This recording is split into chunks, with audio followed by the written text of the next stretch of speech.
Charlie Chitwood, joined now by women's head coach Jason Burton. The Lions fall 57-54. Coach, this one was a ripper from the get-go, and you got to the top of the mountain, you just couldn't get all the way over. Yeah, the good thing is that we weren't playing just to be number one in the country for 1 week or whatever.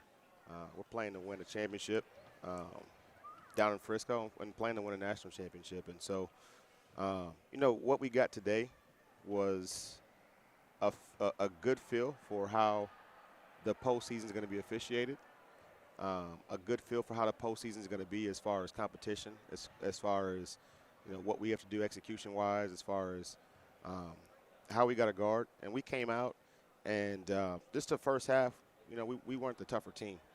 Texas Women's was a tougher team, and we can't worry about how it's officiated. We just got to play basketball and get stops and some calls that we're probably used to getting didn't go our way, and so we didn't score the ball, and we didn't adjust soon enough in the first half. I thought we settled for some jump shots that we probably could have continued to get a little bit better shot, put a little bit more pressure on them as far as having to guard us in the half court. But then you look at the second half, and we did exactly what we needed to do to come back and take the lead. And we came back and we took the lead, and then we just didn't finish down the stretch. And those are things that we got to go back. We got to watch that film and see why we didn't finish, why we didn't get those stops down the stretch that we needed to get, why we didn't score some of the buckets. But, thought we got the look we wanted on multiple occasions. We got a drive to the basket. We got a three from Dez, who's been a capable shooter for us. And that was, we got a lot of people on our team that can shoot. But the thing was, you want to make sure you're going to get a shot off. And I thought that Deani did a good job of drawing some attention. The fade screen was wide open. She got a look from three. The ball didn't go in, and that's part of it. We'll live with today's result, but quick turnaround. We got to turn around and play a really, really good Angelo State team on the road, and then go to Permian Basin. And so we got to get two this week. That'll be coming up. Coach, 50-50 balls. Did you see those as part of a problem in the first half when you fell behind by 14? For sure. You look at the rebounds, and the first half, we think we shot 23% from the field in the first half, but we only had 7 offensive rebounds. And so you're like, well, if you're missing all these shots, why don't we have more offensive rebounds? It's been such a staple for us. And I thought we turned around and crashed a little bit better in the second half. And then, some of the shots that when we actually did get an offensive rebound in the first half, we were dribbling out instead of going to finish. It was one time that, a couple times actually Juliana got the offensive board that I thought she could have went right back up, passed it out. And not that we didn't get a good shot, but that's the chance that we're already by the paint. We're already in the paint. We're by the basket. Got to finish that play right there. Down low under the glass, it was just basically a bar fight at both ends of the floor. If you were in the zone of exclusion, they assigned you some brass knuckles. If you didn't have any when you got there, I don't know, how can you really enjoy basketball when you got all that piled up and it becomes a volleyball match right underneath? I know you expect something, a whistle to blow in there at some point, but sometimes the game, they let it go. Yeah, I'm not going to comment on the officiating. Okay. We got to play better. We got to finish plays. I told them ahead of time that we weren't going to get the calls we wanted to get, and we got to play basketball, and that's just what it is. You got to be prepared to overcome, whether you're at home or on the road, whatever. Like you can't rely on somebody. We can't rely on somebody else to blow their whistle. We have to rely on us to finish plays, and we had plenty of shots that we could have knocked down. We had plenty of opportunities around the basket that we could have finished. We have a lot of things we could have did a little bit differently. We had a great look with about 2 minutes left in the game to extend our lead right there. We ran our play, and we had a post wide open. I want to say it was either Mo or Desiree wide open on the block, and we just threw it a little bit too far, turned the ball over, and that was some things. We had some crucial turnovers down the stretch right there that just can't happen. We got to catch that. We got to finish the play, and we got to go up. And so, congrats to TWU. They battled. They played a game that was physical. They attacked. They got a good ball club. So, kudos to them today.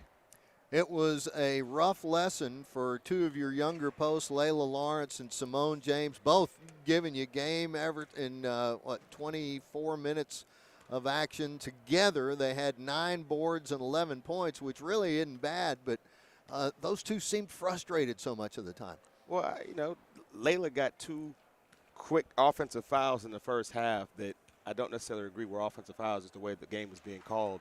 There weren't very many calls being called in the first half, and you know, I thought she made 2 physical plays that had been, you know, something that hadn't been called all game, and that at that point in the game we got called, and so it takes her out in the first half, and that's a little frustrating when you get 2 fouls early on that you actually score on the play, but it's taken away, and kind of gets you out of the rhythm in the second half. But we got to do a better job of adjusting. You know, she didn't get to play as much in the first half, and when she had a chance in the second half, we just got to make sure we put our past mistakes or whatever happened in the first half aside and play basketball. And I thought too that, you know, Ashley Ingram does a great job offensively, and so we, you know, second half we wanted to make sure that we had our best defenders on them. I thought Juliana did an outstanding job of trying to contain and doing a good job of containing Ashley Ingram, and I thought we played a little bit better team defense. And but she's a good player. She found, you know, drive that got cut off. She finds Sadie Moyer in the corner wide open, knocks down a 3, and TW's playing well. So,